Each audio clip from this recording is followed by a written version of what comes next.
Hello explorers, thanks for joining us again and welcome back to another exciting and informative video on our YouTube channel. If you're joining us for the first time, I want to thank you for watching. Today we are looking at the reason why the Republic of Guinea has a long history of coup d'etats. Coups don't just happen overnight.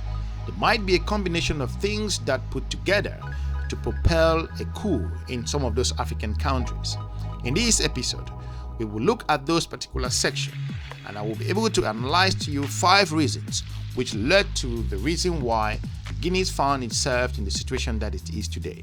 So without any more delay, let's just dive straight into it.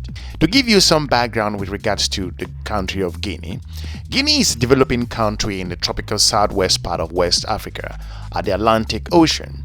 It is bordered in the north by Guinea-Bissau and Senegal and also Mali, and by the Côte d'Ivoire as well to the east, and also the southeast by Liberia and Sierra Leone to the south. Until independence in 1958, the country was known as French Guinea, a French colony and part of the French West Africa. Guinea climate is hot, humid, and also its landscape offers 4 main geographic regions. The Basset Coast, you do have the coastal lowlands of maritime Guinea, the hilly Fouta Djallon, the highline regions of central Guinea, the headwaters of the Niger River and also the Gambian River, the Pongo and the Senegal River. The highest elevation in Guinea and Côte d'Ivoire rounded area is the Mount Nimba. Guinea covers an area of just over 245,000 kilometers square. This is about the size of like country of the United Kingdom, and it's also slightly smaller than the US state of Michigan if you put that into perspective. The country has a population of just over 12 million people. Located at the coast is Conakry, the capital's largest city and the chief port. Spoken languages in Guinea are French, which is the official language. There are also 8 national languages. More than 12 different ethnic groups live in the country. Guinea is a predominantly Islamic country. About 90% of the Guinea's population are Sunni Muslim. If you are new to this channel, we would encourage you to subscribe and share our videos to your different network. On September 5th, officer of an elite special force army unit overthrew 83-year-old Guinean President Alpha Condé in a coup. The nation of 13 million people is now under the control of junta leader Colonel Mamadi Doumbouya, who has dissolved the government and also made a series of pronouncements. This includes an assurance of calm to vital mining sector.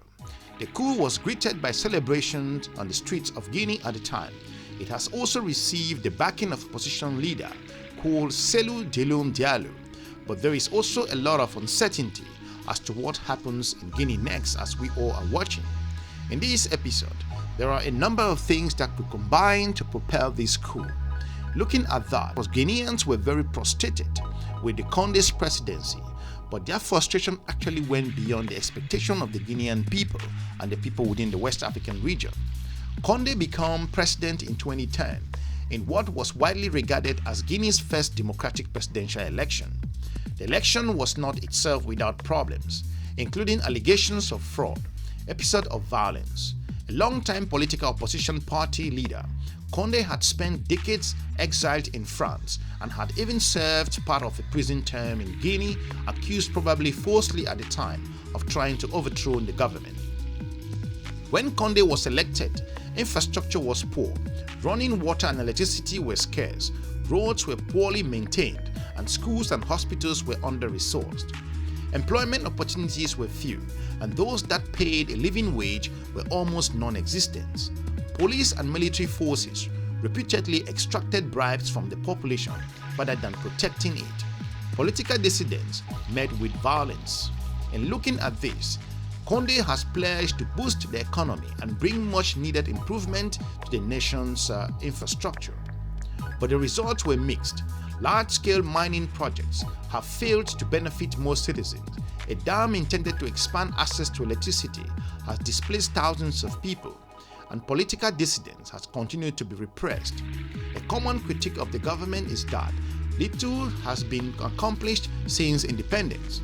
Still, Condé was re-elected in 2015, and instead of leaving office at the end of his second term in 2020, he held referendum on a new constitution in 2019, resetting the clock on his 2-term limit. He ran for and also won the 3rd term in 2020. From 2019 to 2020, Guinea security forces responded to popular demonstrations against the referendum and controversial elections with lethal violence, killing scores of civilians and wounding many more. Protesters and opposition leaders were also arrested in large numbers. Looking at this, another very important thing that also combined to driving the coup in Guinea was also, despite the celebrations in the street, there was also a fear with regards to the military, because Guinea has been in this situation before. Videos of Guineans dancing in the streets and cheering and picking trucks full of soldiers parade to the Conakry capital has made rounds on social media at the time. But Guineans have experienced military rule before, and they knew the consequences can be dangerous. When President Sékou Touré died in office in 1984, a group of army officers staged a coup d'etat. Their leader was Colonel Lassana Conté, who declared himself president and remained in office until he died in 2008. The latter years of Conté rule saw multiple instances of military violence against civilians, most notoriously during the series of population demonstrations in 2007. As soon as Condé died, yet another junta took power. This one was led by Captain Moussa Dadi Camara. Dadi was initially popular for his public condemnation of the Conté administration abuses, but he began to lose support when he hinted that he intended to remain in power. In looking at this, when political opposition party led organized by a rally in Conakry National Stadium to protest the junta's continuous hold on the presidency, soldiers barricaded the stadium and fired into the crowd, killing at least 150 people and brutally raping dozens of women at the time. Dadi was removed from power and multiple military international actors collaborated to organize the democratic transition of 2010, in which Condé was elected as president. If you are new to our channel, we will encourage you to subscribe and share our videos to your different network. And the third thing that we are looking at here is that Guinea is rich in resources, but that hasn't helped many of the Guinean people. So to point out, Guinean economy is built on its mineral wealth. It has one of the world's known reserves of bauxite and iron ore to produce aluminium. The country has also significant deposit of iron ore. The economic uncertainty following the coup has led to spikes in bauxite and aluminium prices on global markets. Condé made mining sector a high priority, and Guinean bauxite production increased massively during his presidency. But while mining accounts for some third of the nation's economy, most Guineans haven't benefited from it. Instead, many have experienced its impact on land and water, actively harmful to their agrarian livelihood. Another very important thing is that Guinea is ethically and linguistically diverse country. The new leader seeks to manipulate those differences, have to tread those lines carefully. One of the legacies of Guinean post-independent socialist period were that the government emphasized national unity above all, and that Guinea were hesitant to prioritize ethnic identity over national identity.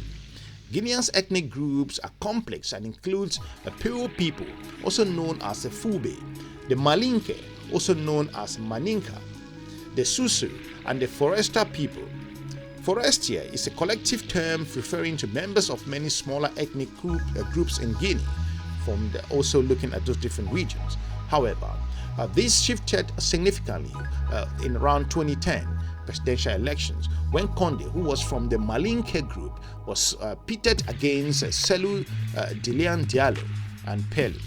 In looking at this, the population split its allegiance between the two candidates and also along ethical deviance boundaries. Condé's repeated victories over Diallo at the polls in 2015 and 2020 resulted in the polarization between the two parties, which rely on ethically conservative basis. This ethnically diverse country may spur another level of violence, so this current president, Colonel Doumbouya, seems for a moment to have to attract the support of Guineans across ethnic backgrounds. He has not framed the military takeover in ethnic terms, speaking instead of carrying out the will of the people. But as events unfold, he and other figures in the military, where Fulbe are underrepresented, may try to play an ethnic loyalty and differences to consolidate their power. Leading political opposition figures may do the same, given the opportunity. Guinea has never had a war, so to point out, which is another very important thing.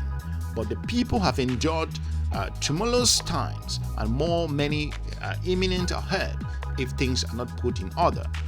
Guinea has never had a war, though it has many of the common predictors for one. These include conflicts in neighboring countries, severe poverty, ethnically polarized politics, and also history of oppressive governments. In looking at this, conflict in Guinea will have dire effect on West African region, but the events in the country continues to avoid war so far. Guineans may well find themselves in increasingly tenuous positions during the current military takeover and the future transition to a civilian government. We all are looking at how Guinea is going to navigate these particular things, and which has affected the country in several ways. However, the world is watching, and also the people of Africa are looking at how the current leader should navigate and also put the country to the path of transition, and a smooth transition actually, to bringing Guinea out of this particular situation. The people of Guinea have suffered over the years, and hopefully that Guinea will come out strong from this and also go back to a better democratic principle and to give back the country to the people of Guinea. I want to thank you for watching. Are you from Guinea? Let us know what your thoughts are. And if you have worked or do business in Guinea, let us know what are the things you think are very important in this situation, and what are some of the challenges that are currently now in Guinea, and what are the hopes you people think that the new leader in Guinea will go ahead and bring in a better transition and give Guinea back to the people of the Republic of Guinea. I want to thank you for watching The Explorer. Hopefully you can watch some of our informative video on our YouTube channel. We are looking forward to meeting you soon in our next episode. Have a good day. Bye-bye.